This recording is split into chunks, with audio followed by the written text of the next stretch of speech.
Aquellos pacientes apenas reaccionaban a lo que ocurría a su alrededor, pero cuando el Dr. Sachs lanzaba una pelota de béisbol, eran capaces de atraparla con una precisión sorprendente. Los aplausos no despertaban ninguna respuesta, mientras que unas gafas al caer provocaban que extendieran la mano de forma instintiva. Sachs informó de inmediato sobre aquel comportamiento tan inusual, pero sus superiores no le prestaron la menor atención, e incluso se burlaron diciéndole que regresara cuando los pacientes fueran capaces de atrapar un durián. En aquel momento nadie imaginaba que un hallazgo tan insignificante acabaría dando lugar a un auténtico milagro médico. Sachs se negó a dejar pasar aquella pista. Pasó toda la noche revisando los archivos del hospital y descubrió que había más de 30 pacientes con el mismo cuadro clínico. Al día siguiente, decidió someterlos a diferentes pruebas. Después de analizarlas, comprobó que los enfermos solo respondían ante determinados objetos o ciertos estímulos visuales muy concretos. Cuando terminaron las pruebas, Sachs observó que una anciana se había detenido frente a una mesa. Junto a otros compañeros retiró rápidamente el mobiliario para despejar el camino, pero al llegar al borde del dibujo del suelo, la mujer volvió a quedarse inmóvil. Sachs trató de ayudarla a seguir avanzando, pero ella se negó por completo.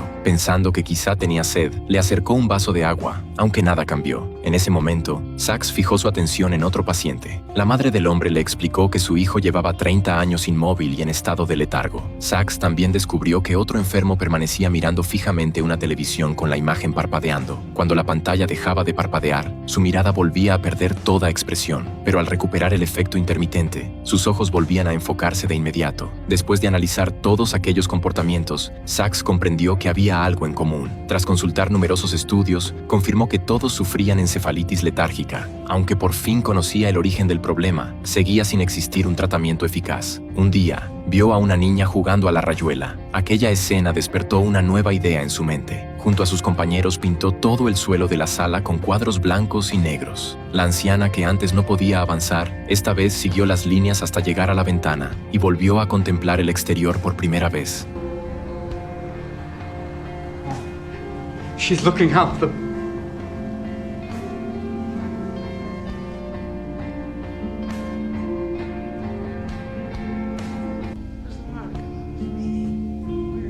Después, Sachs realizó un electroencefalograma al paciente que llevaba 30 años dormido. Comprobó que su cerebro permanecía completamente inactivo hasta que pronunció el nombre de su madre, y entonces las ondas cerebrales reaccionaron de inmediato. Ese descubrimiento animó a Sachs a seguir investigando. Volvió a evaluar a todos los pacientes y comprobó que muchos de los que no podían moverse seguían respondiendo a determinados estímulos. Además, uno de sus compañeros observó que los pacientes tendían a seguir de forma inconsciente a quien los guiaba. Finalmente, Sachs decidió centrar todos sus esfuerzos en Leonard, que llevaba 30 años dormido. Intentó comunicarse con él haciéndole formar palabras, pero lo único que escribió fue el nombre de un poeta. Después de leer sus obras, Sachs llegó a una conclusión definitiva. Aquellos pacientes que parecían completamente ausentes seguían conservando intacta su conciencia. Durante un congreso sobre la enfermedad de Parkinson, Sachs conoció la levodopa. Aquel medicamento era capaz de estimular el sistema nervioso y aliviar los síntomas del Parkinson. Entonces pensó que quizá también podría despertar a quienes padecían encefalitis letárgica. Poco después, habló con la madre de Leonard para pedirle autorización para probar el tratamiento. Sachs le explicó con sinceridad que nadie conocía el resultado, pero también que era la única oportunidad que les quedaba. Tras esperar durante 30 años, aquella madre solo deseaba volver a escuchar a su hijo llamarla mamá. Finalmente, aceptó firmar el consentimiento. Con la autorización de la familia en la mano, Sachs comenzó oficialmente el tratamiento de Leonard, que llevaba 30 años dormido. Al principio, mezcló el medicamento con zumo, pero no obtuvo ningún resultado. Sachs sospechó que la acidez del zumo estaba reduciendo el efecto del fármaco. Más tarde probó a administrarlo con leche, aunque tampoco funcionó. No tuvo más remedio que seguir aumentando la dosis. Después de varios intentos fallidos, decidió utilizar la dosis máxima permitida y hacer un último intento.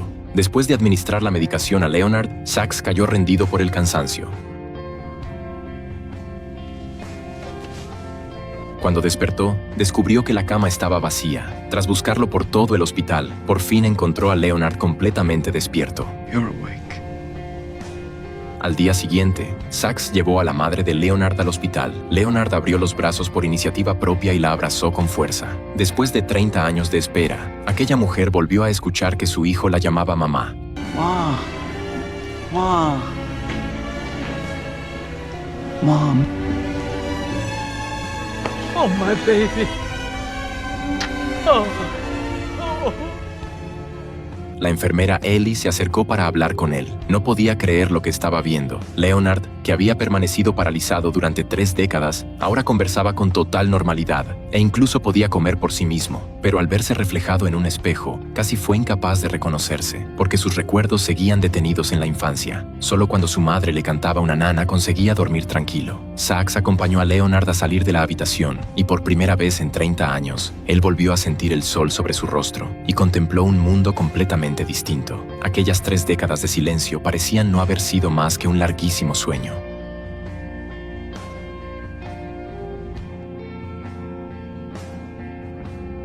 Incluso las perseverancias que nadie comprende, algún día terminan encontrando la luz que tanto esperaban.